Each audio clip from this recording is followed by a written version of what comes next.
Hey guys, it's Eric again. I think I'm a little manic, a little too much sugar. Thanksgiving holiday. Got time to pop off one MV video after another. I think I have another one after this, but the topic at hand for the current discussion is envious people and a certain thing they do that's consistent. I'm trying to dig around through my mental database for things I haven't said before, not to repeat myself too much. Some degree of repetition can be helpful. In that bigger video from a couple years ago on this page, 8 ways to spot envious people, I talk about how they are the self-appointed representative of a group that doesn't exist. And that's a big one. They're the self-appointed, I could just right now sit here and talk about it for 10 minutes, but I won't because I talked about it already. But yeah, the self-appointed representative of a supposed group, but it's really just a group of one. They come to you and they're like, well, you know, the group has this message, but it's like, you take a look around, it's like, wait, there's only one of you talking. And the group probably can't stand you also. But there's something they do within that. It's a related behavior that I want to highlight. The envious person is prone to being the ambassador from a base of specialized knowledge. So it's the same sort of overriding thing. I mean, these two can overlap because they might say, here I am, the ambassador who carries specialized knowledge, and my group, who's not here and nowhere to be seen, and their existing can't be proven, also shares the same specialized knowledge. But for the sake of the current discussion, let's just focus on the specialized knowledge, or the supposed specialized knowledge. Now, this is tricky, particularly in the age of the internet, social media. You know, there's so much information out there. There's so many forms of factual transmission where it's confusing. It's like you often can be confused as to which end is up and like which facts to trust and which facts are relevant or worth prioritizing in terms of a given matter, and it's an ongoing exploration. So when you're in interaction with somebody and they say, hey, I think you're wrong and here's why, and here are some facts to consider, that doesn't necessarily mean the alarm bell should start wailing and you're like, oh, this person's envious, and that's the only reason they're contradicting my own set of facts or my own presuppositions or assertions or even opinions.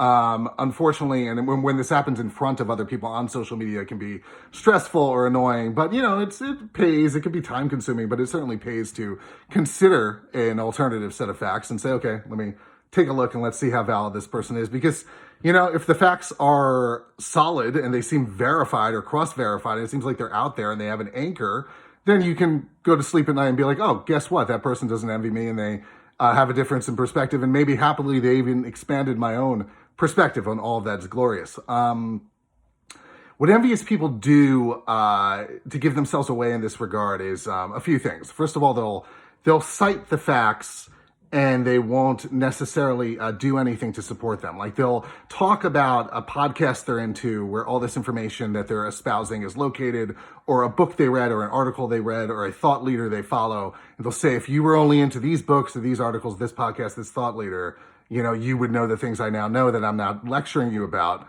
But they'll never produce that person. I'm not saying that means it doesn't exist. It's more like they'll never present their own facts. They'll probably guard the facts because they're threatened that if you, the one they envy, started looking at the facts on your own, you would like probably understand them better than they do, or you'd maybe even more fearfully start co-opting those facts for your own use. So they really don't have the motive of instructing you. They have the motive of competing with and dominating you. So in order to see if that's the motive of what's going on, see if they guard the facts or if they're open with the facts.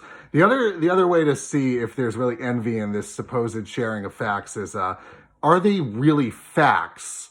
Is it ideological? And that can get blurry because a lot of ideology is hinged on facts, but the facts only carry the ideology so far. There's a drop-off point where the ideological framework starts to override the actual factual foundation upon which it was built. And that's what you want to be sensitive to when you're dealing with somebody who may or may not be envious. Like they're suddenly giving you a missive that consists of seeming information. For some reason, it seems perhaps antagonistic, competitive, condescending, but, you know, try and stay as open as possible because it could be that you're just wrong and you don't know what you're talking about and you're not where they are yet and they're indeed legitimately annoyed that they even have to explain this to you. So it can get a little murky. You can all go a little cross-eyed within the whole process. But if upon closer inspection, you're like, wait a second, I'm not really hearing a set of facts. I'm more hearing a a set of ideological principles. It's somebody that's either trying to one-up you because their ideology has them convinced that they're superior to you morally and intellectually, or they're trying to indoctrinate you into the ideology, or both. And, envy is a huge driver of all such things, because what's not going on anywhere across that process is a reverence or proper level of respect for information and facts themselves. Something else is occurring, and it's more like a dominance game.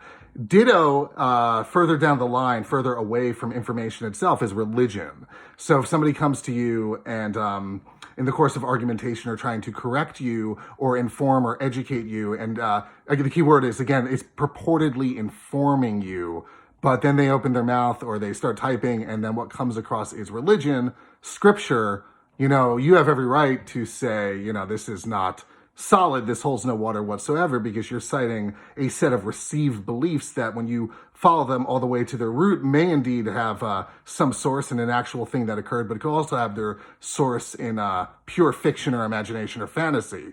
It's just what you believe, and if it serves you as a belief, that's wonderful, but you don't have to impose it upon me. And I think in the Western world, where a lot of us are secular, what I just said already is pretty commonplace. That's why I don't think religious people, I think it's a little more rare for somebody to start lecturing religiously to somebody who's not.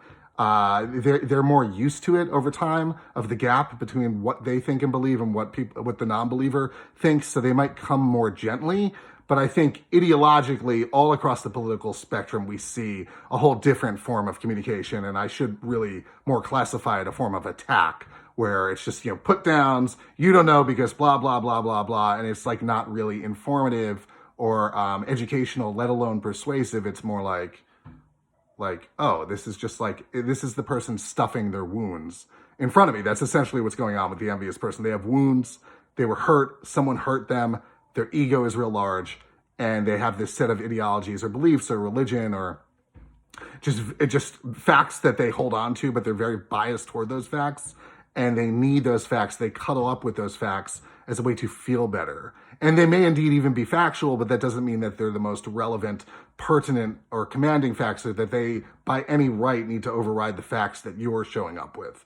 At the lower end, even beyond or below religion, is also opinion. Also, this is another thing that I tend not to take this seriously when it happens. I mean, it takes a real overt, open, flagrant anti-intellectual to, in the course of arguing with you on the basis of a purported set of facts, come with yeah, but here's what I think, and it's valuable and worthy and worth you listening to because I think it. It's at that point, their ego is just bare naked and the whole thing's a joke. It's yeah, I have opinions too. That doesn't mean that I need to suddenly bow down and let your opinion supersede my own.